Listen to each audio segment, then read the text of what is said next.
OneGoal is grateful to be worked with a number of amazing individuals in helping facilitate today's conversation. So please join me in helping welcome Dr. Amber Northern, the Senior Vice President for Research at the Thomas B. Fordham Institute, Angela Perry, Senior Advisor for Postsecondary and Workforce Pathways from the Data Quality Campaign, and Dr. Robert Trejo, Executive Director of Accountability and School Improvement from Ector County ISD in Texas.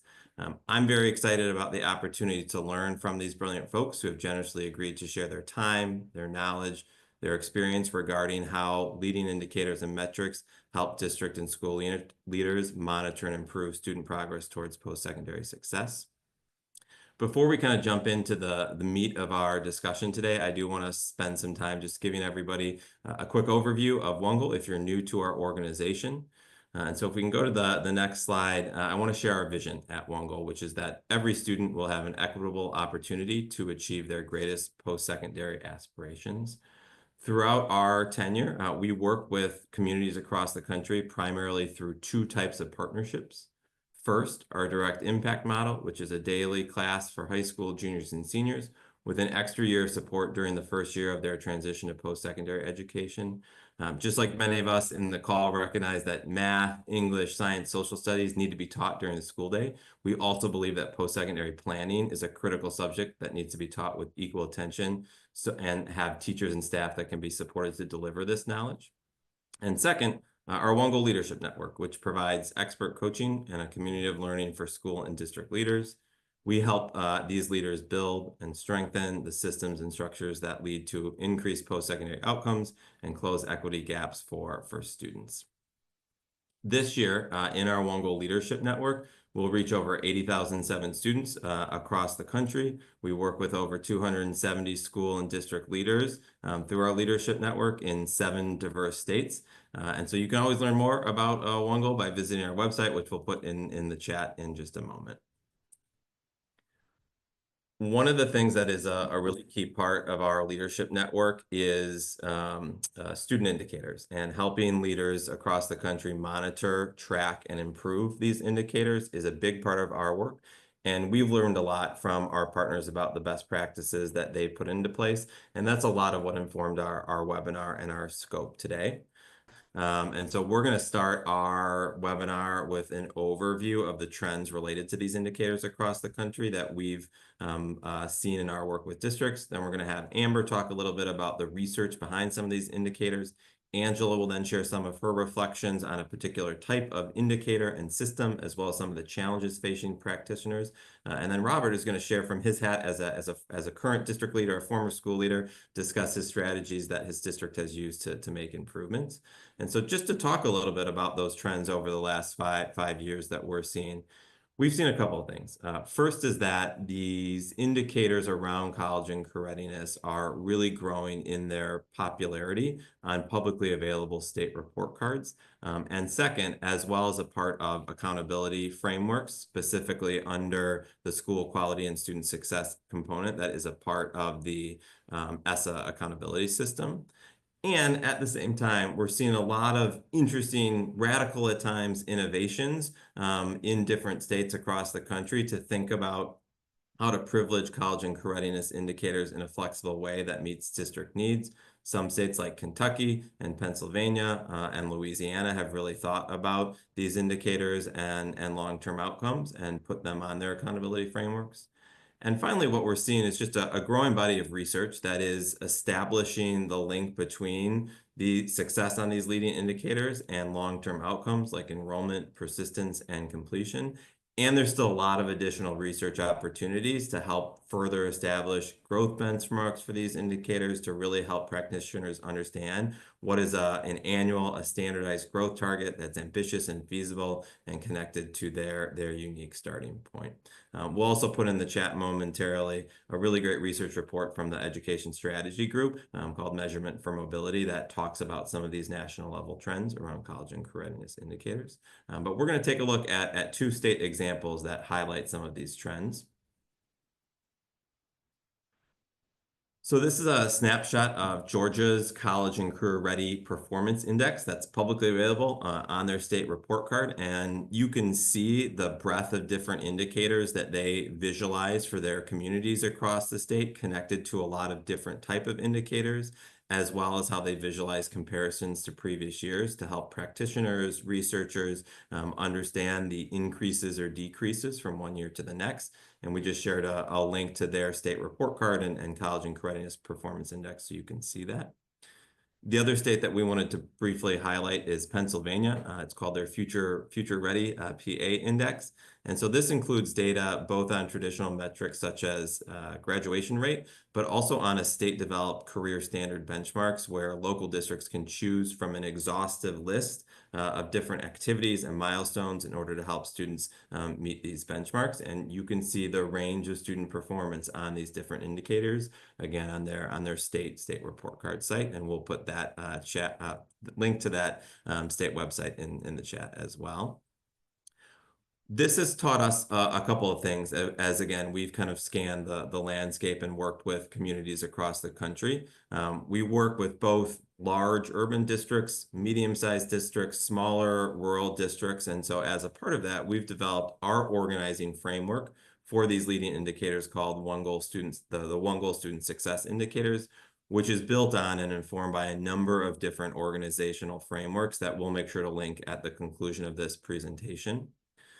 We're also going to share a link to our longer version student success indicator PDF resource, which provides an overview of the indicators that you see on the screen right now, highlights some of the different states doing work around these indicators around the country, and share some guidance on monitoring and improving these outcomes and different pathways. When we were developing the One Goal Student Success Indicators, we wanted an organized list of indicators that reflected the unique needs of the 13,000 school districts across the country, recognizing that what one district in one state might need or want to focus on is different from what another district in another state needs to focus on, especially given the varied state accountability frameworks. And we also prioritize indicators that lend themselves to seamless and connected pathways. And so indicators like credentials, dual enrollments credit earned are important to students regardless of if they're pursuing a 2-year pathway, a 4-year pathway, a certificate program, an apprenticeship, or the military. And so stay tuned on this. We'll again share some more resources with you related to the One Goal Student Success Indicators. Pass things off to our panelists in just a minute here. And I do want to just make one note. I saw a question in the chat about what is the composite CCR metric. Angela, in just a little bit, is going to give some voice to that, and we'll also try to make sure to circle back to that in our panel discussion, since that's a newer indicator that we're seeing growing in popularity. So I am excited to introduce our next speaker. We're going to hear from Dr. Amber Northam, again, Senior Vice President of Research at the Thomas B. Fordham Institute.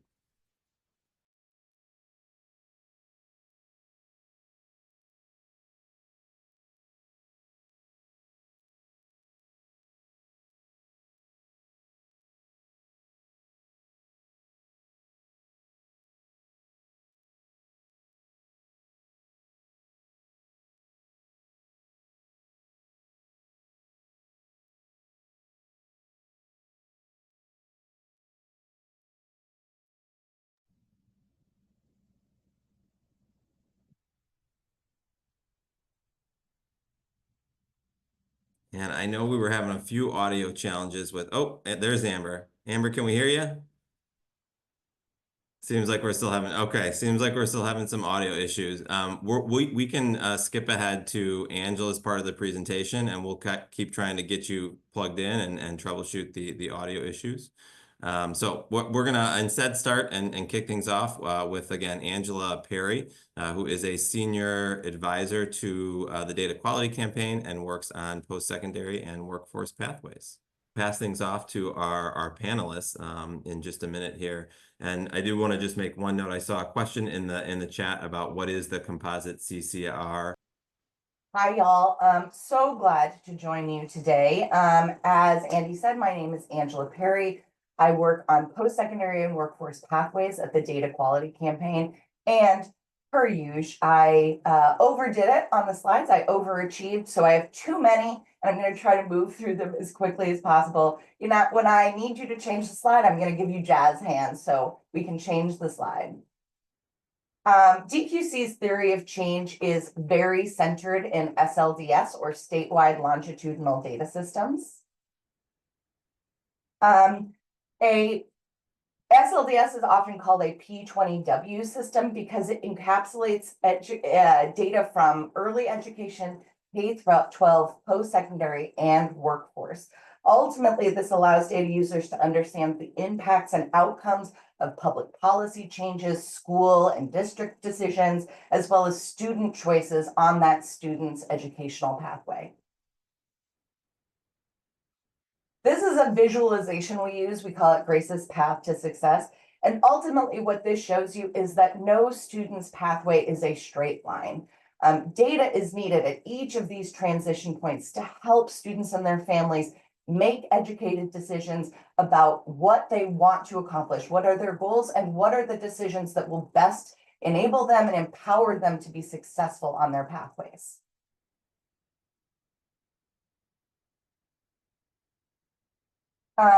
We're going to talk in just a minute about one example of how existing data is failing students. But ultimately, the thing I hope you take away from this is that today's data systems really are not meeting the moment. They are not providing students and families or decision makers at education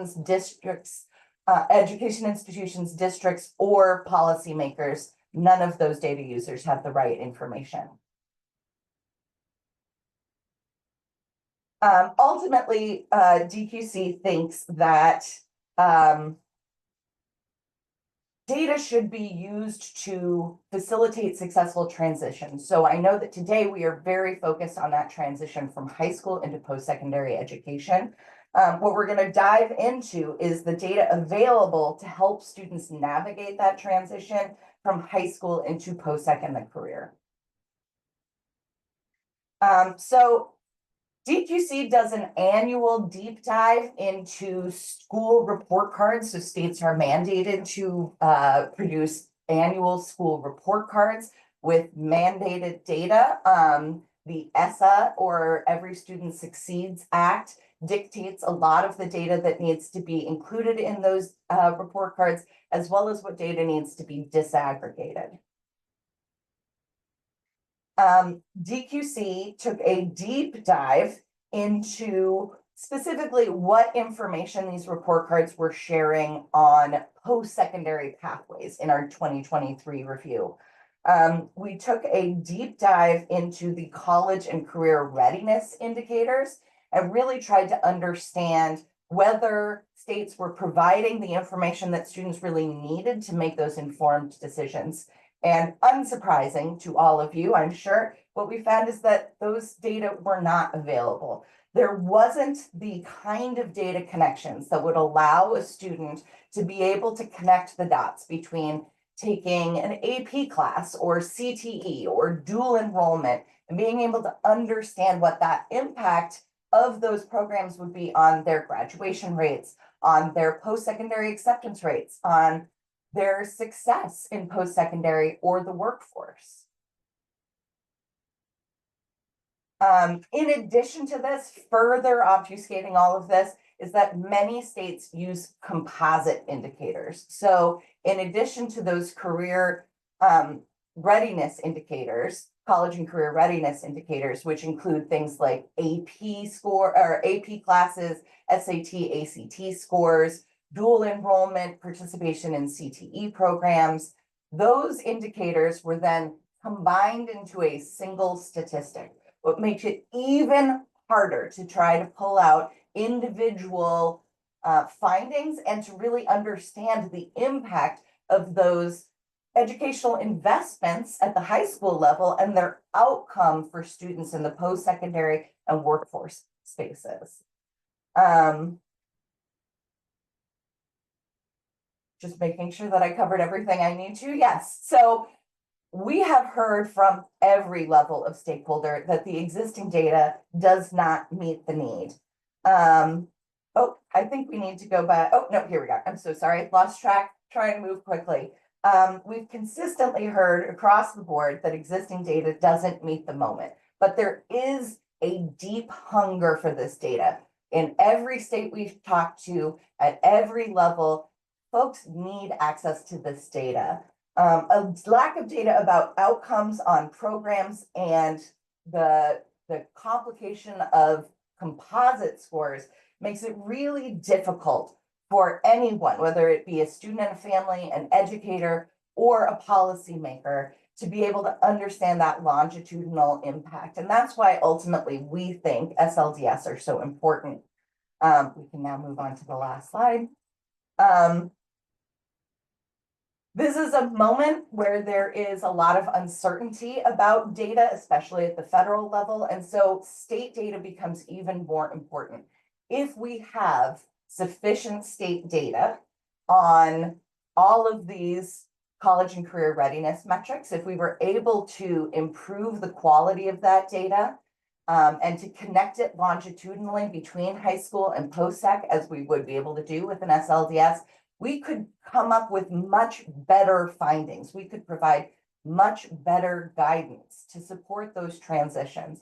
And so ultimately, we really believe that SLDS and improved state data and the use of that data is imperative. So meaningful access is the goal. With that, I will cede back to Andy. Thank you so much, Angela, and appreciated the overview that you gave. I think the other thing I just want to point out and extend what you shared was about the composite CCR indicators, because we saw a question come up about that and hear that a lot from our partners across the country. And just to recap some of what you shared, the idea of a composite CCR indicator is some kind of aggregate metric that says students must meet at least one or maybe more of these additional sub-indicators: an academic benchmark, like achieving a college-ready ACT score, an industry credential, potentially dual enrollment credits earned, and combines that into, as Angela said, a single overall score, of which there are some pros and cons to that, which we're excited to dig into a little bit more. I'm going to go ahead and transition us to having Dr. Robert Trejo, again from Ector County ISD, share a little bit about his experience as a school and district leader. So really excited to hear a little bit about Robert's experience in Ector County. Thank you, Andy. And just on behalf of Dr. Boyer, our superintendent of schools, and all the students and staff at Ector County ISD, I just want to extend a heartfelt gratitude for this opportunity to share our story. I'm incredibly proud to announce that we recently presented to our school board that Ector County ISD received an A rating from the Texas Education Agency for the College Career Military Accountability component. And this achievement is a testament to just the incredible work of all our departments, finance, CTE, academics, HR, school support, and campus leadership.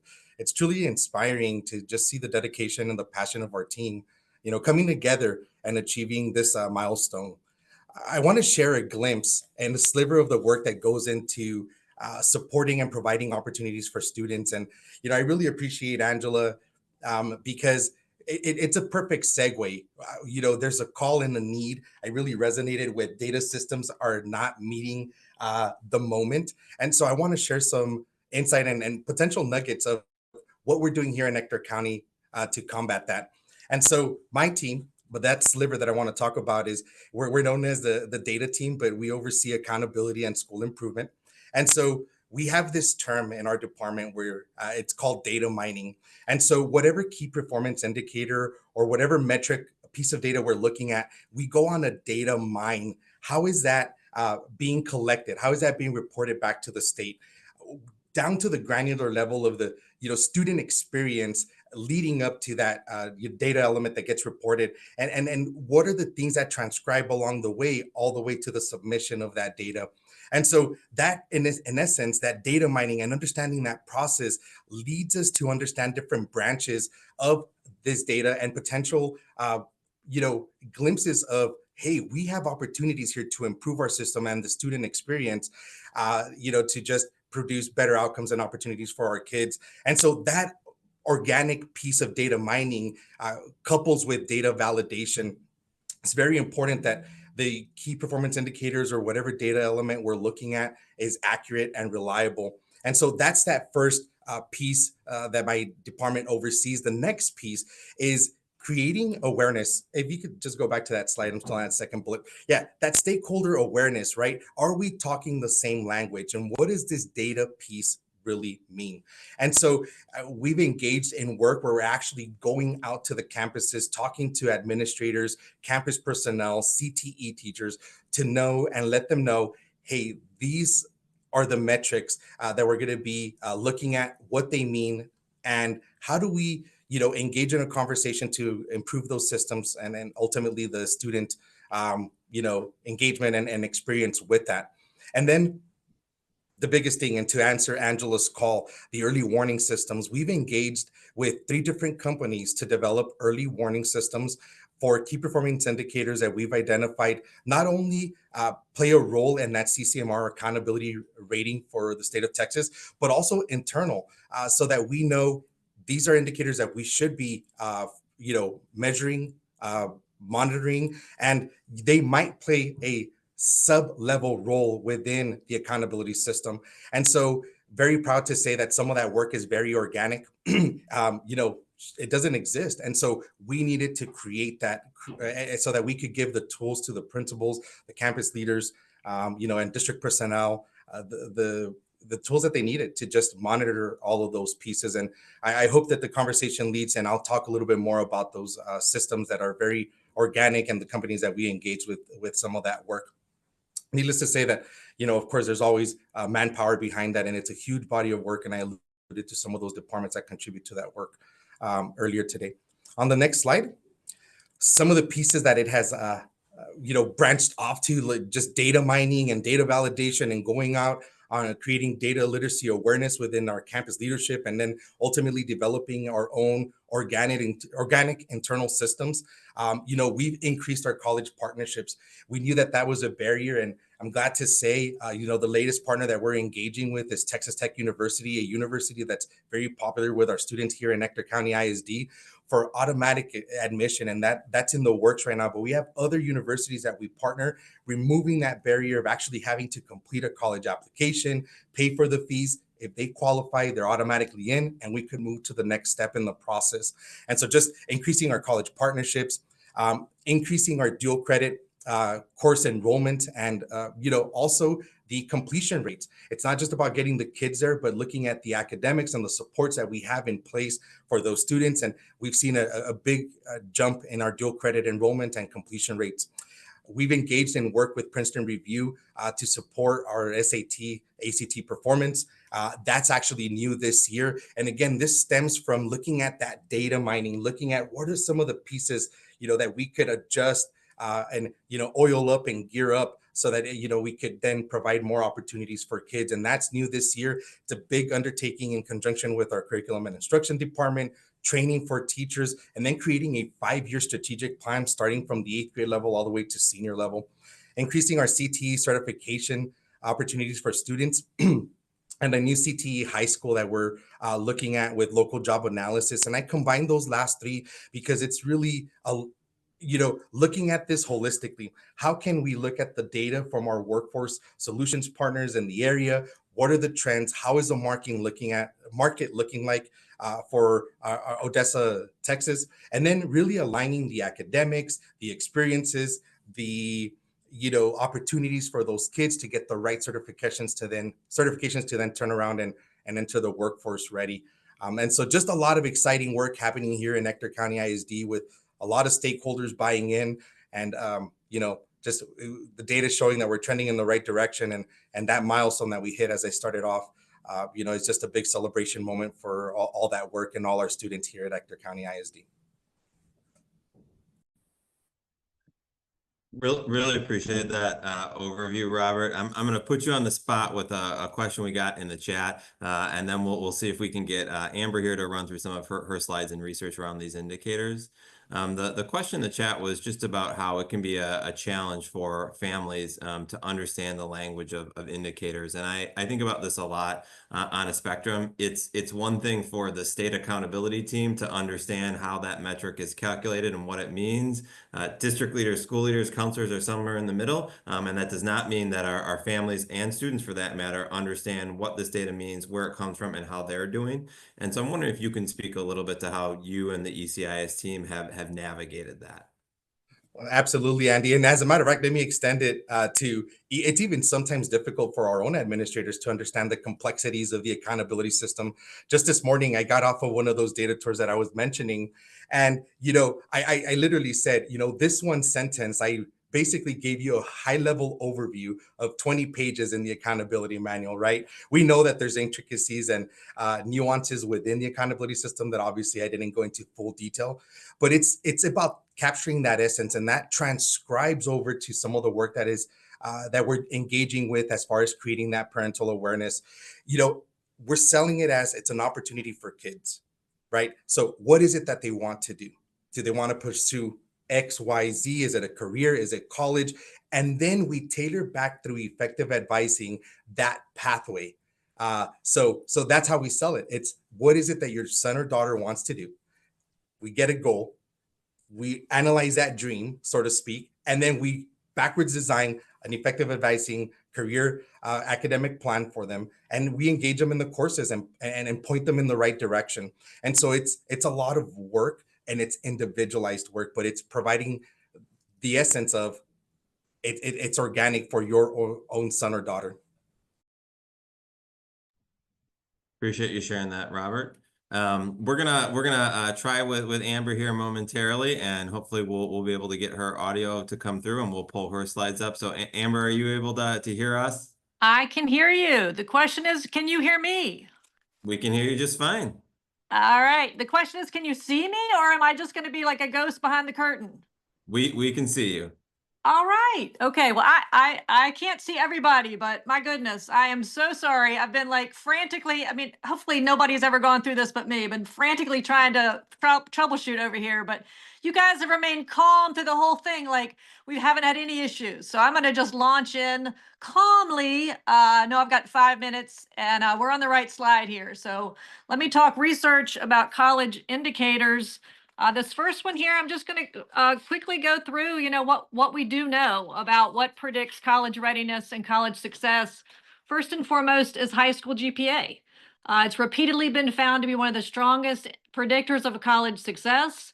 We've had a lot of studies showing that it's more predictive of college graduation rates than standardized test scores like the ACT or the SAT or ACT. Which is, we can loop back to that later because I think some folks are surprised by that. The predictive power of GPA holds true regardless of what high school a child attends. So that's a huge factor because sometimes we tend to think that some schools may be more likely to inflate grades or not. But when you control for that high school, you can control for that issue, obviously. And even students who have low standardized test scores but high GPAs tend to outperform those with higher test scores but lower GPAs. And again, we can talk about GPAs a little bit more later, but again, it's been proven to be very predictive of college success, more so than other indicators. The next one in the box is rigorous high school coursework and AP/IB. We know that taking rigorous courses, including college level coursework, is strongly linked to college readiness. If kids, and a lot of this is not rocket science, honestly. If kids score a 3 or more on the AP exam or a 4+ on the IB exam, that correlates with higher college enrollment and persistence. And then STEM. Taking higher level courses, especially in STEM, leads to greater high school and college persistence. Higher level math is one of those really important indicators, and we've heard a lot about this in state policies. Completing Algebra 2 or higher significantly increases the odds of earning a bachelor's degree. Taking math beyond Algebra 2, so trig or pre-calc, more than doubles the likelihood of completing a bachelor's degree for students who attend college. And then science, taking multiple years of lab sciences, especially in biology and chemistry, is associated with college readiness. And then honors courses, which allow kids to take more rigorous coursework to prepare them. Next, and the last one on this slide is dual enrollment. This is a big one and it's fairly new, but we know that, that there are a lot of studies that have come out on dual enrollment in the last 5-8 years. And we know that the kids who take dual enrollment classes are more likely to enter college within 7 months of high school graduation. They're 23% more likely to enroll in college immediately after high school, and they're 9% less likely to need remedial courses in college. So it's obviously a really good indicator. We know that students who took DE courses performed equally well in subsequent coursework compared to those who took courses after matriculating into college. So again, at least for now, we don't have evidence that dual enrollment courses are less rigorous than traditional college courses, but of course that varies obviously by state and program. But the studies at least show that they are equally rigorous, the relative to the traditional college course. And then there's some long-term benefits to dual enrollment. Kids are more likely to graduate high school, enroll in post-secondary again, and receive post-secondary degrees compared to similar kids who did not take dual enrollment. And honestly, we think this is due to it being, it takes less time, obviously, to get a degree once you, have taken these dual enrollment courses, and it costs less. So that's a plus for kids. But there are big gaps, and most of you may know this, in dual enrollment, the opportunities often aren't there for kids of color and English language learners and low-income kids. All right, next slide, and I probably need to speed it up here, but this is other academic indicators. I mean, standardized test scores, I think that's the no-brainer. Again, while they're not as predictive as GPA, we do know that when you have GPA and SAT, ACT scores, for instance, it actually provides even more predictive power than GPA or test scores alone. And then reading by third grade, I mean, we know a lot of states have this in their sites in terms of making sure there's a third grade reading guarantee, so to speak. And it's well researched, and we know that even if you're on track and you're reading by third grade, that's linked to high school graduation rates and a bunch of other really important things. So the attention there is warranted. And then middle school course grades, obviously you need to be doing well in middle school to be on track to reach ninth grade. And ninth grade, again, is highly predictive of on-time high school graduation, which turns into high school readiness. So there's a domino effect here.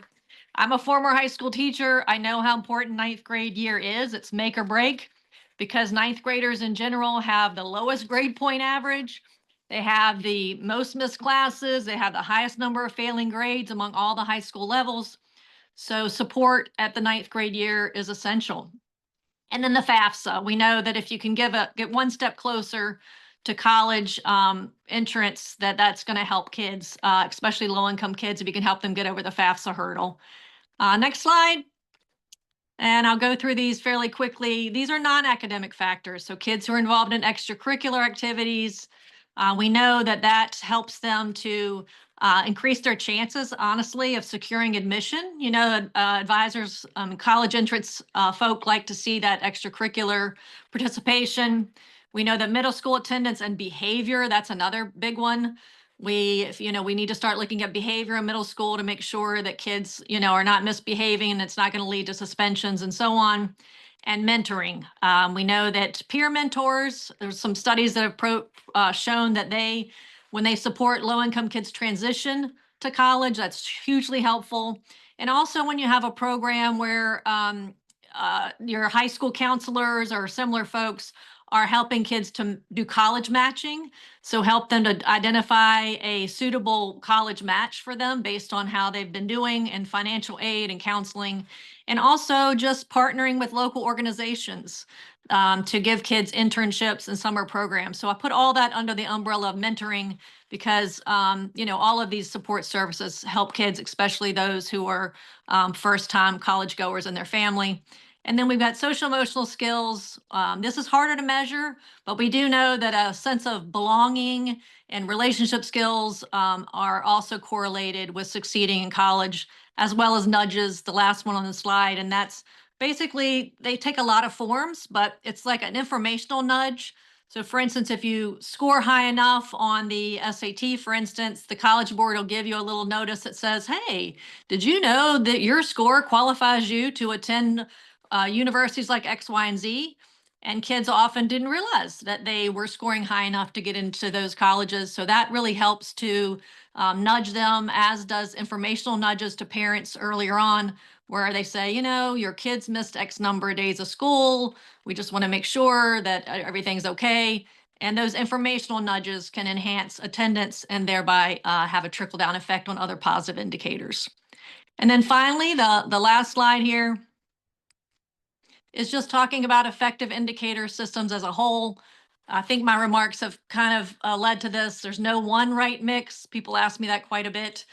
It's just mainly that you've got to have multiple data points, which most people have. You can't, can't have one or two. It really doesn't work that way. It's got to be easily understood, which we can talk about later in our Q&A if you want to. I'm also on the Virginia State Board of Education. We've been developing our new accountability system, and this is one where we've worked really hard on the understanding it for everyone involved.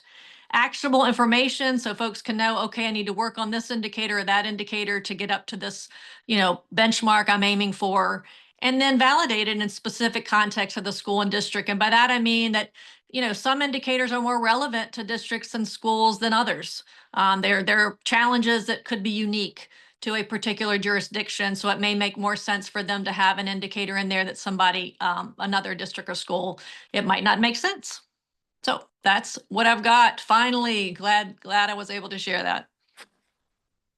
That was really helpful, Amber. Thank you for sharing that. I'll say that that last slide, which you can obviously see in the recording, is really powerful. And I think just to reiterate two things you said, one is that local context really matters here. And the second is that multiple data points is what helps us triangulate a story across our community and with our students. I'm going to start with a question for Angela. And Angela, you talked a little bit about our state longitudinal data systems and how these are important. And I'm wondering if you can just say a little bit more about how you've seen state longitudinal data systems be used really to drive student improvement on these college and career readiness indicators. Sure, of course. First of all, this has been amazing. I feel like I have taken copious notes of things that I want to follow up with. But we already heard a lot of examples of the way that longitudinal data can really benefit all data users. Amber was talking about indicators as early as 3rd grade, right? And unless we have data systems that connect K-12 data, early ed data through that graduation, through post-sec, we can't be able to see those indicators and their outcomes, right? I also saw in the chat mentions of the need to make this data understandable, comprehensible to all data users. And that's true at every level. Just because you get elected as a public official does not mean that you become a data analyst. Neither does being an educator or a student or a family member. So ultimately, what SLDS can do is power meaningful access. And that means creating tools that meet the needs of different communities using that statewide longitudinal data. So when we bring all of that data from the school up to the state level, we're able to both create more broad, we're able to look for more trends, broader data, broader findings that we're able to then return back to schools to be able to support students, but also to create those meaningful tools so that all data users, educators, counselors, school leaders, direct service providers, policymakers, all have the access to the kinds of data that they need to be able to make educated decisions. The other piece that I wanted to mention is that we talked a little bit about actionable data. There is no purpose to build a data system for the sake of collecting data. What we ultimately need is to identify the data points. As Amber was pointing out, there are a vast variety of indicators that have already been shown to have those really important correlations. If we are able to collect high quality disaggregated data on those indicators that we identify, then we're able to turn that into meaningful findings and meaningful access to data for folks that need to make those decisions. So an SLDS is the beginning, it is the foundation. And building that foundation allows you to make that data meaningfully accessible, and ultimately to power those transitions, to empower students and families, as well as a whole host of other data users, to make informed decisions to streamline those education and workforce pathways. I really appreciate that, Angela. And I think the important point that you made there of many is that it's not just about the technical system of collecting data, it's also about data literacy and data analysis. And so I want to bring Robert in on that question. And you spoke to it a little bit earlier, Robert, but I'm wondering if you can share a little bit more about how your district has successfully built data literacy among educators to support data-driven decision making. Yeah, absolutely. And I want to tie into what Angela was just talking about. Some of those systems just really don't exist. And we've partnered with a company called Axis, and we're looking at those indicators from all the data sets that we have in our student population, third grade through 12th grade, and trying to see a correlation. And we call this initiative to and through, right? We get them to high school and through college, and seeing if there's any correlation. And why is this important work for us to engage in? Well, because if we could make adjustments on the back and on the front end, so to speak, right, and plan better and provide students more opportunities while we have them here in our school district, it'll only make them more successful as they engage in their college academic career. And so that some of that work is on its early stages. Hopefully we get invited back and we'll be able to share some of the pieces of information and nuggets that are coming out from that work, but it's very exciting. But as far as data literacy, we've developed another platform and engaged with another company, Frontline, and we developed a student dashboard called Student Analytics, and it collects all the data. Instead of having administrators to access multiple platforms, it's housed in one location. And so it's kind of like a one-stop shop. They log on. What data is it that they want to look at? What narrative are they trying to understand and formulate? And they click drop downs, select, and out gives them a visual representation of that particular data. And we're tracking everything from the 10 CCMR indicators here in the state of Texas to grades, attendance, NWA map data, you name it. It's housed in one central location, but with drop downs, a platform, interactive, dashlit, so that they can go ahead and just have access to it, so that they can make decisions that are real time and data driven. Appreciate you sharing that, Robert. And I think that links to one of the questions I saw in the chat around what are some of the different tools and formats and systems and vendors districts are using to effectively view this data. I think the reality is that ask a principal, an assistant principal, a counselor, where does this data live? And they're probably going to point you to 5 or 7 different platforms and systems, their student information system, their career and technical education database, some homemade spreadsheets. And the more that we can do, as Robert, you shared, to really help people combine that data into a single system to make analysis easier, the easier it is for Robert and other practitioners to actually act on it.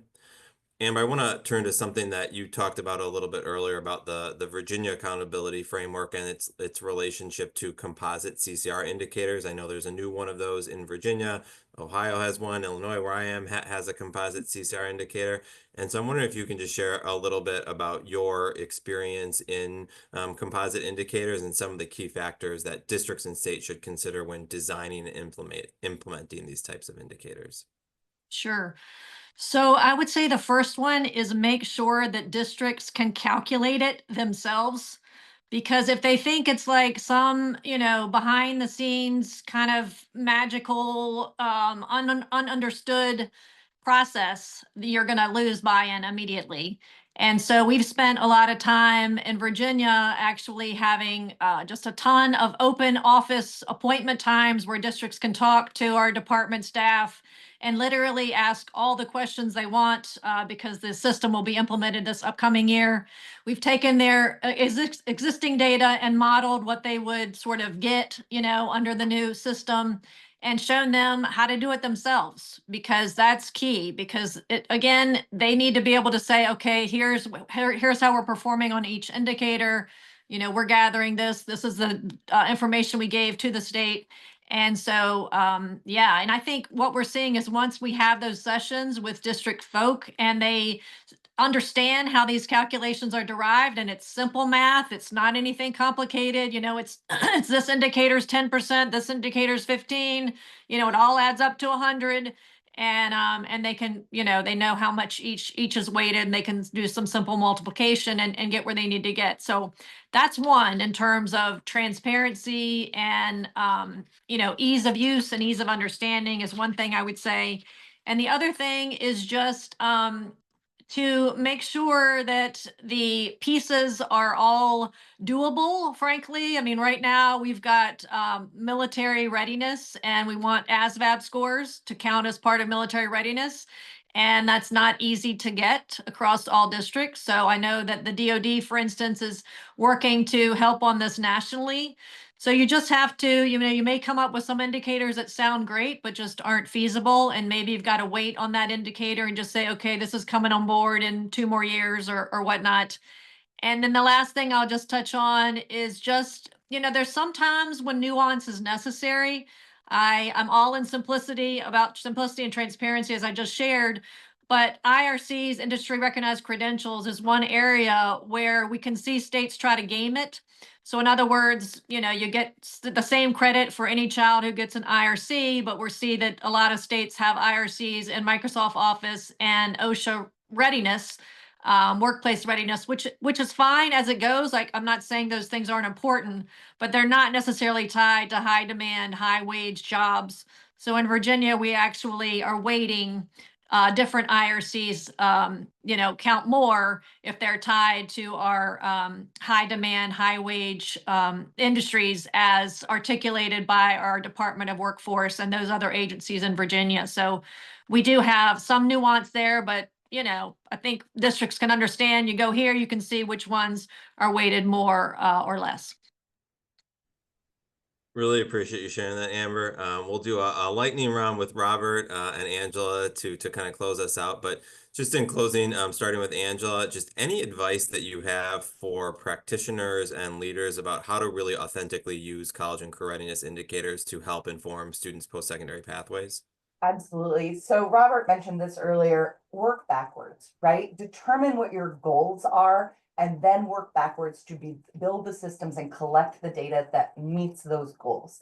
That is going to include disaggregated data, that's going to include data on specific communities, that's going to include that local level data. And so if you can prioritize making sure that you are collecting the data you ultimately need and then making use of that data, that is something that I think is really key. Also in this moment, I mentioned of federal uncertainty, state level data is going to become even more important. And so in the rooms that y'all are in, if you're able to advocate for higher quality data and more data collected, we can also streamline the burden on individual schools and institutions, streamline and reduce that burden on districts if we're able to create that system that then also is able to use that data to help students statewide. So that's where I would leave it. What about for you, Robert?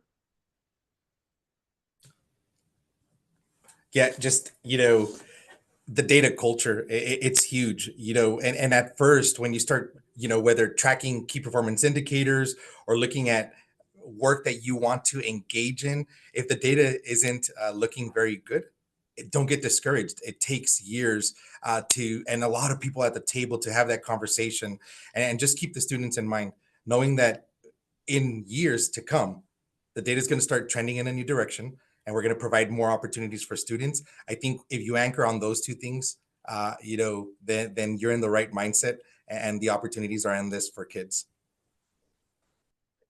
Thank you guys so much for those responses. So we're gonna close up with just a little bit of housekeeping. As we promised at the beginning of the webinar, we're gonna share a few resources in the chat about some additional frameworks that we leverage in building the One Goal student success indicators. And so you'll see links to education strategy groups, momentum metrics, NCAN's common measures, and Mathematica's education to workforce framework. These are also just wonderful, well-researched places to look at the depth and breadth of college and career readiness indicators that exist in our country. And so just want to say thank you to everyone for joining the webinar, the really robust discussion in the chat. Thank you to so much for our panelists for joining us and providing perspective given their unique experiences. We want to just encourage everyone to follow One Goal on social media, visit our website to learn more about how we're working to transform post-secondary advising and support so that students can achieve their highest aspirations. Thanks again, and we look forward to connecting with you all in the future.